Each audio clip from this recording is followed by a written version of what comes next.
Chu at Paulo Avellino kapwa masaya sa dumating na blessing sa kanila, hindi nga matatawaran ang kasiyahang dala sa buhay ni Kim at Paulo sa isa't isa.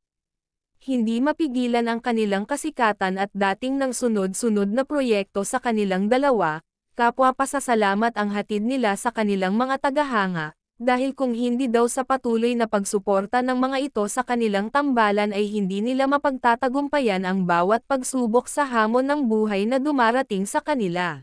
Samantala ayon naman sa kanilang mga tagahanga, hindi matatawaran ang dalang kasiyahan ni Kim at Paulo.